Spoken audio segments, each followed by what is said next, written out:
থোড় ঘন্টার জন্য লাগছে আমার থোড়। এখানে একটা পেস্ট করেছি আদা, জিরে, কাঁচা লঙ্কা পেস্ট। এখানে নিয়েছি নারকেল, আর এখানে কিছু আলু ভেজে নিচ্ছি।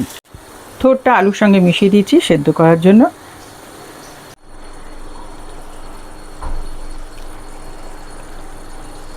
চাপাটা খুলে দিয়েছি। এবার দিয়ে দিচ্ছি আমি সেই মিল্ক পাউডার আর চালের গুঁড়িটা, গোবিন্দভোগ চালের গুঁড়ি। তার সঙ্গে দিয়ে দিচ্ছি ডেসিকেটেড কোকোনাট। সরি, ডেসিকেটেড না, এটা ফ্রেশ কোকোনাট। এটা একদম ফ্রেশ কোকোনাট।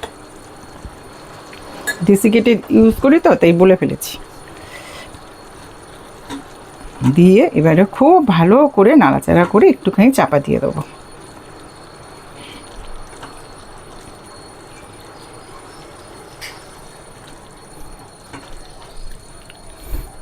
এবার তোমাদের হয়ে গেলে সার্ভ করে দেখিয়ে দিচ্ছি।